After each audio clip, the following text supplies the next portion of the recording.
ครับพบกับแล้วครับค่ะพบกับเราอีกแล้วนะคะกับพีแล้วก็พี่เล็กนะคะ เดิมเลยนี่ครับค่ะกับ Little One Plant Nursery ค่ะ วันนี้จะมาทำอะไรกันคะ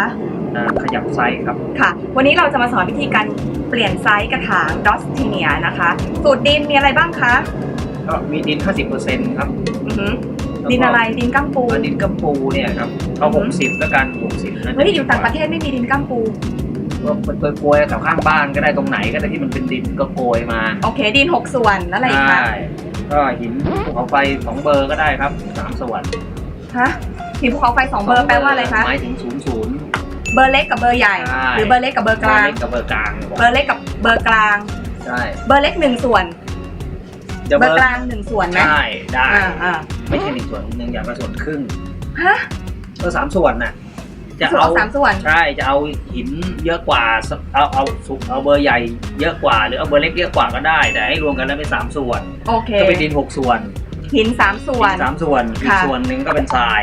ครับโอเคทรายหยาบค่ะอาจจะดูสับสนนิดหน่อยนะคะไม่ได้เตรียมกันมาค่ะใช้อย่างนี้ตลอดไหมคะหรือมั่วๆเอามุกกะเอาประมาณนั้นค่ะ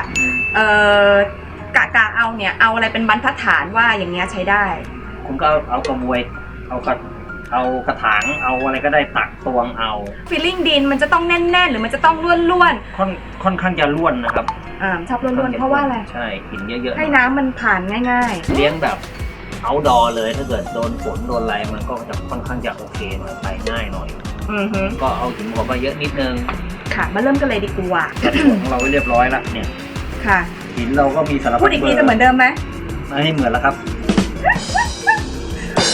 ดินมั่วหน่อยครับดิน6หิน3ทราย1นะคะหินก็หลายๆเบอร์นะคะเห็นอยู่ทั้ง2สีเราก็ใช้ทั้งสีแดงเราก็ใช้ทั้งสีขาวปนๆกันไปนวลเนียนอยู่แล้วดูสิครับเห็นไหมครับอะไรคือนวลเนียนเนื้อดินนะครับประมาณนี้กระถางนะคะส่วนกระถางถ้าจะเลือกกระถางนะคะที่เราไปเก็บกระถางเน่าแถวๆนี้มานะคะก็คือว่ากระถางเนี่ยจะต้องไม่เป็นกระถางเปิดข้างใช่ไหมคุณเอาเปิดหรือไม่เอาเปิดไม่เปิดก็ได้แต่เปิดมันแห้งไวไปกระถางที่ไม่มีผ่าข้างแบบนี้นะคะจะเหมาะกับดอสเทียมากกว่าเพราะว่ามันจะไม่ต้องรดน้ำบ่อยแล้วก็เพราะว่าถ้าดอสเนี่ยถ้ามันขาดน้ำใช่ป่ะแถบเดียวใบเหลืองแล้วเริ่มเลยค่ะท่านหินเราก็ลองไปแล้วนะคะลองไปเท่านี้ครับค่ะครึ่งนึงไม่ถึงครึ่งด้วยซ้ำเกือบจะครึ่งครับนิดนึงครับอันนี้เราก็ดูแล้วเราก็เอาต้นที่เราจะต้องการจะเปลี่ยนออกนะครับลายนี่ตัวผู้เราก็เอาหินมันออกไปซะก่อนเดี๋ยวไว้ใช้ในรอบหน้าประหยัดทุกเม็ดเราก็อย่าไปดึงมันแบบคุณจะออกไปไหนดึงนะครับคล้องนิดนึงครับออกมาแล้วใส่ไปหมดเลยใช่แต่ถ้าเราอยากจะไม่ให้มันสะเทือนมากนักเจ็บช้ำเกินไปเราก็ใส่มันเข้าไปทั้งอย่างนี้เลยคืออย่างนี้คืออันนี้เนี่ยนะดินน่ะมันยังโอเคอยู่มันยังไม่ได้เสื่อมสภาพแต่ถ้าใครแกะมาแล้วดินมันเน่าดินมันมีกลิ่นก็ต้องเอาออกนะคะแต่นี่คือยังดีอยู่ดูเองนิดนึงให้มันดูแล้วเซนเตอร์มันได้วางค่ะถึงกลางหรือยังถึงกลางแล้วง่ายมากครับไม่ช้ำด้วยไม้โตได้ดีโตได้ต่อเนื่องเลยใส่เข้าไปด้านข้างออกเข้าไปไม่ใส่ปุ๋ยเหมือนเดิมไม่ใส่ครับไม่ใส่ปุ๋ยนะคะทุกท่านแล้วมันกินอะไรวะมันอยู่ในรูหินรูกำแพงมันยังโตได้เลยครับไม่เห็นมันจะต้องไปใส่ปุ๋ยอะไรให้มัน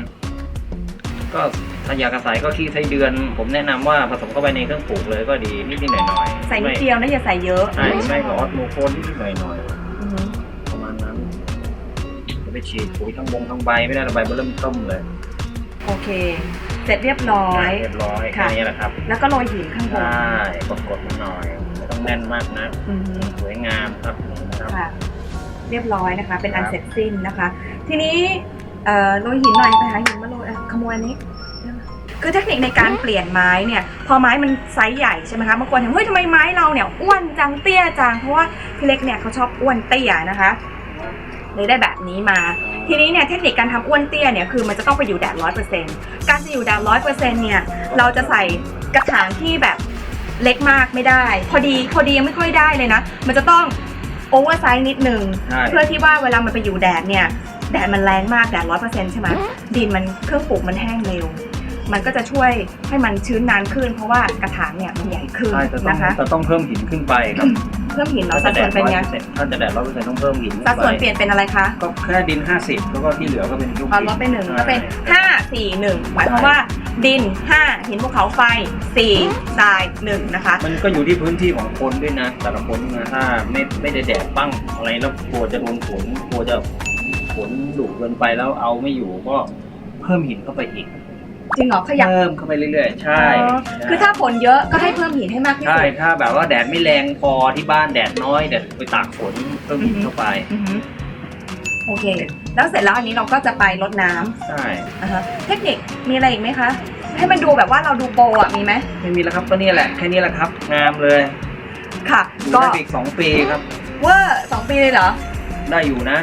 ถ้าขี้เกียจก็ ใช่ ก็พอไหว เบียด ค่ะ ก็สำหรับวันนี้นะคะ เทคนิคในการเปลี่ยนกระถางดอสไม้ตัวใหญ่ต้นใหญ่นะคะ ก็เรียบร้อยเสร็จพิธีเป็นที่เรียบร้อยแล้วค่ะ ถ้าเกิดมีคำถามนะคะ ก็ใต้คอมเมนต์ได้เลยค่ะสำหรับใครนะคะ ถ้าชอบก็ฝากกดไลค์กดแชร์ให้ด้วยค่ะ ถ้าใครดูผ่าน YouTube ค่ะ ฝากกด Subscribe ให้ด้วยค่ะสำหรับคลิปหน้าจะเป็นอะไรเดี๋ยวขอไปคุยกันก่อนละกันนะคะ รับ ค่ะสำหรับวันนี้ลาไปก่อน สวัสดีค่ะ เหลือแล้วครับดอสอะบอกเอาเลยเปลี่ยนไม่ได้ ยังไม่ครบวงจรเลยนะเหลืออะไรคะ